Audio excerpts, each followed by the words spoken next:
안녕하세요 여러분, 도케이입니다. 시작하기에 앞서서 레이븐님께 감사의 마음을 전달드리고자 하는데요. 지금까지 너무 많이 후원해주셔서 정말 감사드리며 앞으로도 꾸준히 시장의 분위기와는 상관없이 객관적으로 다양한 분석을 있는 그대로 전달드리도록 하겠습니다.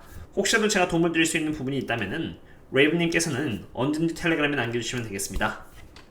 우선 S&P 500은 4,505에 있는 상태로 과매수에 있다고 봅니다. 어제 보여드렸듯이 여기 볼린저 밴드 입장에서 봤을 때는 여기 어퍼 리밋 상태에 있는 데다가 RSI 또한 69에 있는 상태라서 과매수로 객관적으로 볼 수 있고요. 실제로 볼린저 밴드와 RSI가 모두 이렇게 과매수임을 보여줬을 때마다 주가가 어느 정도의 수준의 조정을 받았다는 것을 이렇게 과거의 흐름을 통해서 알아볼 수 있습니다.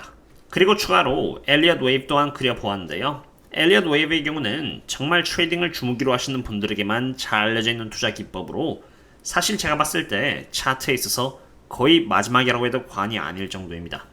어쨌든 S&P 500의 경우는 이제 시작되는 여기 소형 웨이브 관점에서 본다면은 1, 2, 3, 4, 5가 완성된 상태로 머지않아 A, B, C 파동이 따라올 수 있는 것이고, 만약 그렇게 된다면은 정말 여기 corrective phase의 예시 그 자체의 모습을 보여줄 수 있기 때문에 차트 관점에서 봤을 때 하나의 리스크로서 인식하는 게 좋지 않을까 싶습니다.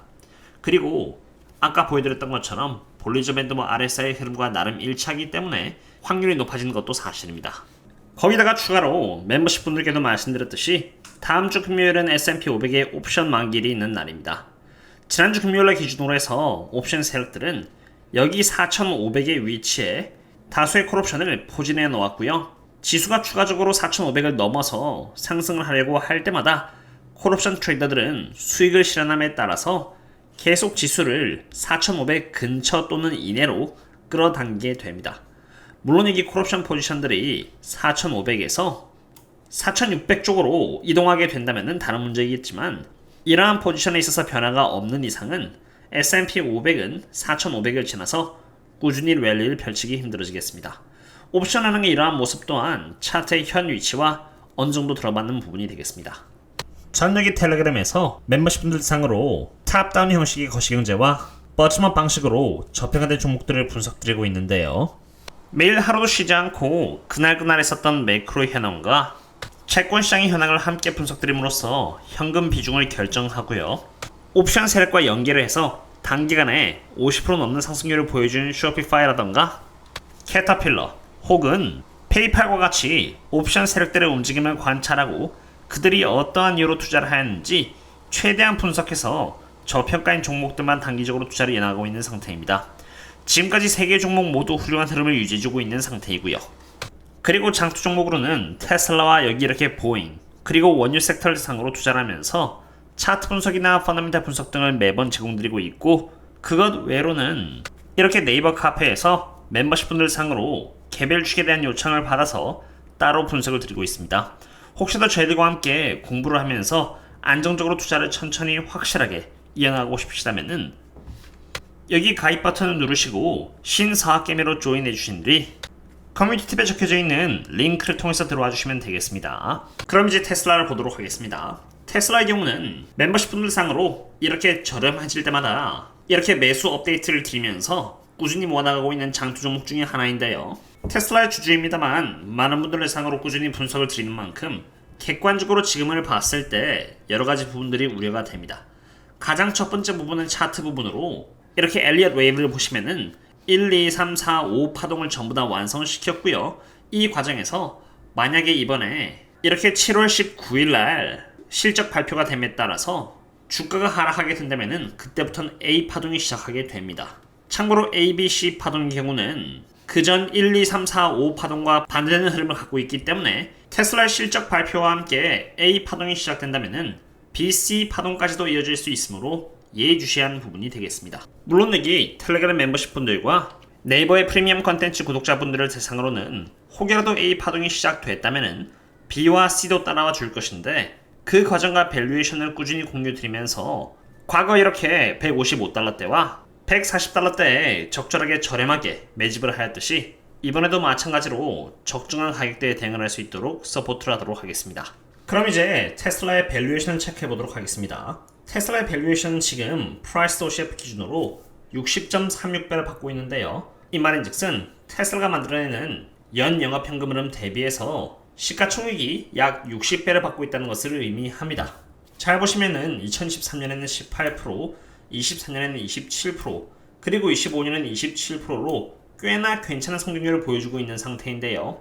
평균 영업현금 성장률은 24%로 괜찮은 성장률이긴 합니다만 60배라는 것을 봤을 때는 프리미엄을 고려한다고 하더라도 꽤나 높게 평가를 받고 있다는 것을 볼 수 있는 부분이 되겠습니다.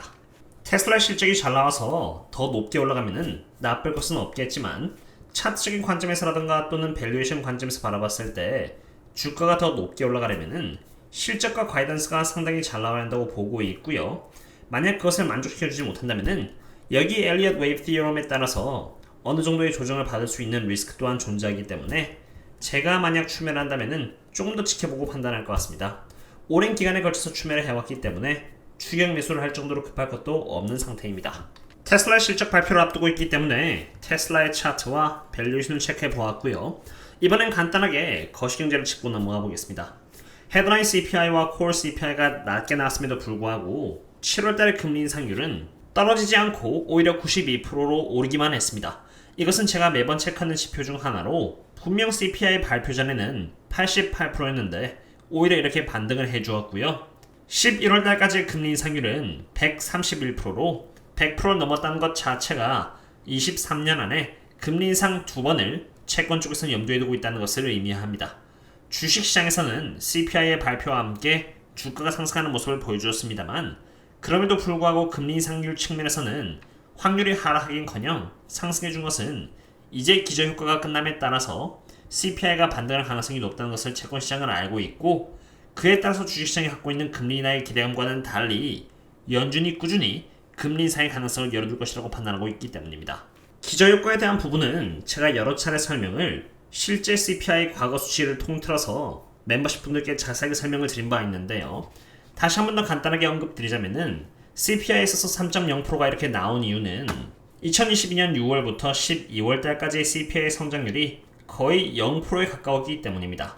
그리고 23년 1월달부터 CPI가 이렇게 쉬지 않고 성장해 왔기 때문에 2012년 6월부터 2023년 6월까지를 바라본다면은 바로 이 부분 때문에 헤드라인 CPI가 계속 줄어들면서 3%까지 가게 된 것입니다. 그렇지만 앞으로 CPI가 발표될 때마다 기준은 더 이상 6월 때부터가 아니라 7월, 8월, 9월, 10월, 11월, 12월이 되면서 0%의 성장률 부분은 점점 줄어들어 갈 것입니다. 그렇기 때문에 만약 앞으로 6월부터 12월까지 성장률이 0%가 아니라면은 높은 확률로 CPI는 반등할 가능성이 높다는 것을 의미합니다. 실제로 이러한 분석에 대한 결과값을 뱅크 오브 아메리카에서도 보여주었는데요.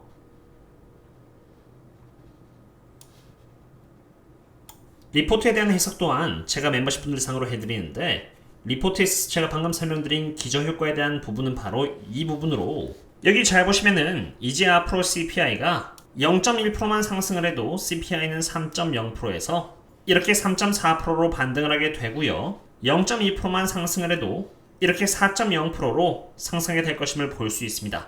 제가 과거부터 펀더멘탈을 분석한 대로 방향은 지금 천천히 흘러가고 있다는 것이고 채권 또한 그것에 맞춰서 움직임을 유지하고 있습니다. 그저 주가만 반대되는 흐름을 보여주고 있는데 결국 펀더멘탈의 수렴에 나올 것이라고 봅니다. 오늘은 S&P 500의 차트와 테슬라 그리고 약간의 거시경제에 있어서 CPI를 체크해 보았는데요. 궁금한 게 있으시다면 텔레그램에 언제든지 질문 남겨주시고요. 오늘은 이 정도로 마치도록 하겠습니다. 그럼 다음에 또 다른 분석 영상과 함께 샷 들었습니다. 그럼 다음에 또 만나요. See you later.